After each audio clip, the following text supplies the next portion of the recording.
Hello viewers, welcome to Adda 247. Today in our reasoning session, we will discuss something regarding logical reasoning. As we all know that our SBI PO mains exam is in pipeline, and regarding that exam, logical section is really very important part. Okay. So today's our discussion topic will be statement and argument. In Hindi, it is also known as Kathan or Tark.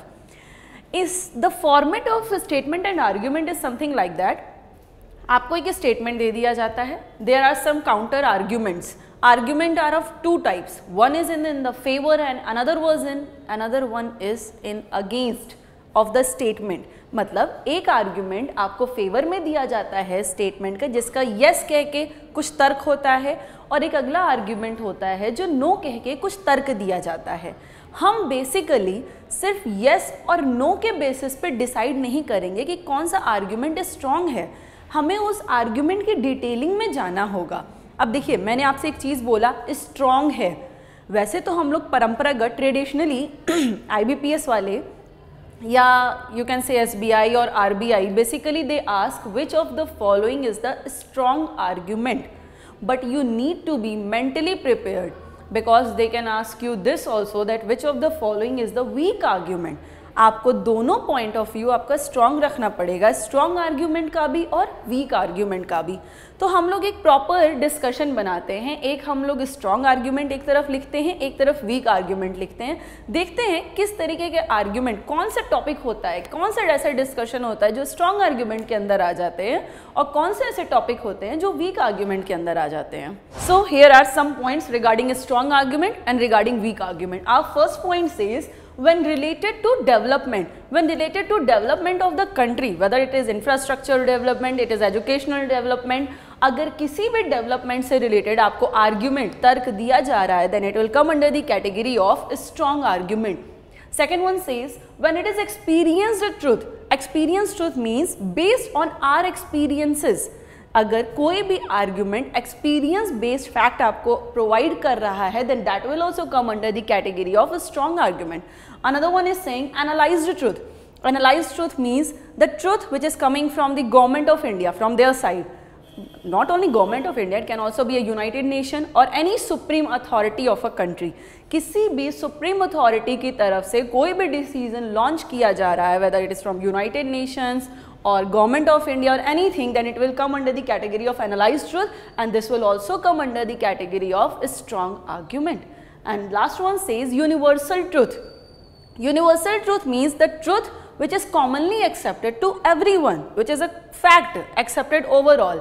तो जो universal truth होते हैं, that will also come under the category of strong argument. Now let's see the some points regarding weak argument. First point says superfluous. Superfluous means that can never be accepted, them something beyond our acceptation, we can't accept it, then that argument will come under the category of weak argument. Another one says ambiguous. Ambiguous means that creates confusion, we are not clear regarding the argument that what it want to say. Argument क्या कह रहा है, हमें कुछ clear नहीं हो रहा है कॉन्सेप्ट, तो वो आपका वीक आर्ग्यूमेंट के क्राइटेरिया में चला जाएगा. Another one is half explanation. When argument is not totally explained, it is half explained. मतलब our consciousness is not accepting the explanation which the argument has provided at that point of time, then it will also come under the category of weak argument. And the last one says copied argument. Copied argument, let's take an example. If I say कि China ने अपनी economy में कुछ improvisation किया, and now the argument is saying India को भी अपनी economy में वो इम्प्रोवाइजेशन कर लेना चाहिए. दिस सॉर्ट ऑफ आर्ग्यूमेंट, ये जो आर्ग्यूमेंट होता है जो कॉपी पेस्ट होता है, कॉपी पेस्ट जिसे हम अपनी सिंपल सी लैंग्वेज में कहते हैं देखा देखी मतलब वहाँ किया गया है तो हमें भी कर लेना चाहिए, ये आर्ग्यूमेंट आपके वीक आर्ग्यूमेंट कहलाते हैं. ये थे कुछ पर्टिकुलर डिस्क्रिमिनेशंस स्ट्रॉन्ग और वीक के पॉइंट ऑफ व्यू पे, बट बेसिकली हमें ये ज़्यादा अच्छे से समझ में आएगा जब हम एक एग्जाम्पल के पॉइंट ऑफ व्यू से इन्हें देखेंगे. So let's proceed towards some example. So here is our first example. Our first statement says should military service be made compulsory in our country. क्या हमारे कंट्री में मिलिट्री सर्विसेज को compulsory कर दिया जाना चाहिए? Now the first argument is saying no, it is against the policy of non violence. नहीं, ये हमारी नॉन वायलेंस की पॉलिसी के खिलाफ है.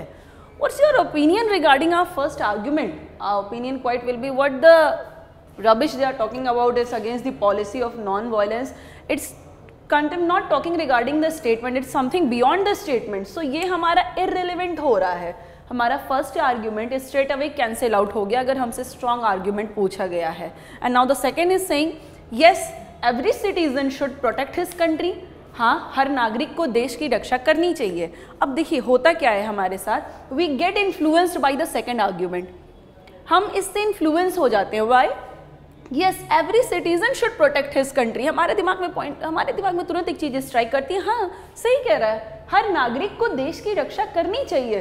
But don't be sentimental, you are dealing with the logical reasoning. आप सेंटिमेंटल होकर डिसीजन नहीं ले सकते हैं. Just read it careful. It's saying every citizen. What does it mean every citizen? Every is a word of perfection. Every citizen, हर नागरिक को देश की रक्षा करनी चाहिए. And our statement was talking about military services. तो मतलब इनके कहने का मतलब है क्या आप हर नागरिक को मिलिट्री सर्विस ज्वाइन करना चाहिए. क्या ये आर्ग्यूमेंट किसी भी पॉइंट ऑफ व्यू से स्ट्रॉन्ग बन रहा है? हर नागरिक अगर देश की रक्षा ही करने लगेंगे, सब बॉर्डर पे ही बैठ जाएंगे, तो बीच में कामकाज कौन करेगा? तो हमारा सेकेंड आर्ग्यूमेंट भी इररेलेवेंट हो रहा है. Now listen, you have to keep in mind some things. आपकी रीजनिंग में, लॉजिकल रीजनिंग में कुछ वर्ड्स परफेक्शन के होते हैं. Then the words are, first one is this every, and some more words are each, प्रत्येक. This is also dealing with the word of perfection 100%. Every, ये भी परफेक्शन की बात कर रहा है. All, this is also dealing with the perfection. Nothing, this is also a 100% word but dealing in the negative sense. हमारे ये जो each, every and all, ये जो तीन वर्ड हैं, ये भी 100% perfection की बात कर रहे हैं, but they are dealing in the positive sense. and ये जो nothing वर्ड है, ये 100% के सेंस से बात कर रहा है. ईच, एवरी, ऑल, नथिंग, मतलब ये जो परफेक्शन के वर्ड्स हैं, अगर ये आपको आर्ग्यूमेंट में दिख रहे हैं, then most of the time, वैसे कहना तो मुझे चाहिए कि हर बार सही, इनको हम गलत ही कहेंगे अगर ये किसी आर्ग्यूमेंट में आ रहे हैं, लेकिन आप कोई भी चीज़ गारंटी के साथ नहीं कह सकते हैं. This is logical reasoning. अगर आपने शब्दों को थोड़ा सा खिलवाड़ किया तो ये लॉजिकल रीजनिंग का मतलब ही कुछ और बन जाता है. तो परफेक्शन में नहीं कहा जा सकता. बट मैं आपको एक इंस्ट्रक्शन दे सकती हूँ, ईच, एवरी, ऑल, नथिंग, ये वर्ड जब भी कभी आपको आर्ग्यूमेंट में दिखाई दे रहे होंगे, मोस्ट ऑफ द टाइम वो आर्ग्यूमेंट गलत ही होता है. क्यों? क्योंकि कोई भी चीज़ परफेक्शन में लॉन्च हो ही नहीं सकती है. पैन इंडिया, ऑल, सबको मान के चलना है, सबको करना है, लेकिन मोस्ट ऑफ द टाइम हम लोग फिर भी 1-2% एक्सेप्शन लेके चल रहे हैं कि स्टेटमेंट को कैसे भी फ्रेम किया जा सकता है, तो ये सारे शब्द सही भी हो सकते हैं. बट इन दिस सिनेरियो अगर हमसे पूछा जाए यहाँ पे स्ट्रॉन्ग आर्ग्यूमेंट कौन सा है, हमारा आंसर होगा कोई भी स्ट्रॉन्ग आर्ग्यूमेंट नहीं है. बट अगर हमसे पूछा जाए इनमें से वीक आर्ग्यूमेंट कौन सा है, हमारा आंसर आ जाएगा दो के दोनों हमारे वीक आर्ग्यूमेंट की कैटेगरी में आएंगे. यहाँ पे स्ट्रॉन्ग आर्ग्यूमेंट आपका एक भी नहीं है और वीक आर्ग्यूमेंट दो के दोनों हैं. चलिए बढ़ते हैं फिर अब अपने अगले एग्जाम्पल की तरफ. Our statement is saying should non vegetarian foods be totally banned in our country. क्या हमारे देश में नॉन वेजिटेरियन फूड्स पे टोटली, पूरी तरीके से प्रतिबंध लगा देना चाहिए? Now the first argument is saying yes, it is expensive and therefore beyond the reach of most people in our country. हाँ, ये महंगे होते हैं और हमारे देश के कई लोगों की पहुंच से दूर होते हैं, इसलिए आप इन पे बैन लगा दीजिए. बैन लगाने के बाद हमारे स्टेटमेंट ने कही है, now the argument is saying, what's the explanation of argument? It's saying it is expensive and therefore beyond the means of most people in our country.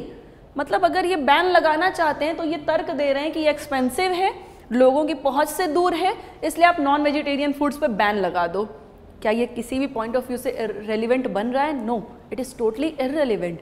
अगर एक्सपेंसिव है, किसी की पहुंच से दूर नहीं है तो ना खरीदे. इसका ये मतलब नहीं हो रहा है कि हम उस फूड पे बैन लगा देंगे. तो हमारा फर्स्ट भी अगर हमसे पूछा जाए स्ट्रॉन्ग आर्ग्यूमेंट की कैटेगरी में आ रहा है तो नहीं आ रहा है. So now our second argument is saying no, nothing should be banned in a democratic country. अभी मैंने आपको पिछले एग्जाम्पल में ही बताया, दिस नथिंग, ये परफेक्शन का वर्ड है. Nothing should be banned in a democratic country. It is saying if we are a democratic country, then in a democratic country there should not be any sort of ban. क्या ये argument कहीं से भी logical हो रहा है? If a country is democratic country then उसको किसी भी चीज़ पे बैन नहीं लगाना चाहिए। मतलब आप इलीगल इक्विपमेंट्स, आप कुछ भी, कंट्री में, हमारी कंट्री डेमोक्रेटिक है, डेमोक्रेसी है, तो आप कुछ भी लेके आ सकते हैं। It is totally rubbish. क्यों? क्योंकि ये परफेक्शन के वर्ड की बात कर रहा है। किसी भी चीज़ पे प्रतिबंध नहीं होना चाहिए। गलत। जो इलीगल चीज़ें होंगी उन पे तो बैन होगा ही होगा। इट डजंट मीन्स कि हम डेमोक्रेटिक कंट्री हैं तो आप कुछ भी लेके इंडिया में आ सकते हैं। तो हमारे दो के दोनों आर्ग्यूमेंट, अगर हमसे पूछा जाए यहाँ पे कोई स्ट्रॉन्ग आर्ग्यूमेंट है, हम कह देंगे ना, कोई भी स्ट्रॉन्ग आर्ग्यूमेंट नहीं है। अगर हमसे पूछा जाए यहाँ पे कोई वीक आर्ग्यूमेंट है, हम कहेंगे हाँ, हमारे दो के दोनों आर्ग्यूमेंट वीक आर्ग्यूमेंट की कैटेगरी में आते हैं। ये थे हमारे कुछ एग्जाम्पल। आपको पता है स्टेटमेंट एंड आर्ग्यूमेंट में सबसे क्रिटिकल अगर कोई चीज़ निकल के आती है तो वो तब होता है जब हमारा येस वाला, मतलब जो आर्ग्यूमेंट फेवर में होता है वो भी स्ट्रॉन्ग हमें साउंड होता है, और जो आर्ग्यूमेंट अगेंस्ट में होता है वो भी स्ट्रॉन्ग हमें साउंड होता है। That is the most critical situation of our statement and argument. अगले सेशन में हम लोग फिर इसी पे डिस्कशन करेंगे और कुछ ऐसे ही क्रिटिकल एग्जाम्पल के साथ। आज मैंने आपको सिर्फ स्टेटमेंट एंड आर्ग्यूमेंट इंट्रोड्यूस करवाया था। अगले सेशन में हम लोग इससे रिलेटेड कुछ टिपिकल एग्जाम्पल्स देखेंगे। प्लीज़ डू सब्सक्राइब आर अड्डा 247 an official YouTube channel of bankers अड्डा and sscadda.com, and please download the Adda 247 app from Play Store. Till then, stay healthy and focus towards your target. Thank you.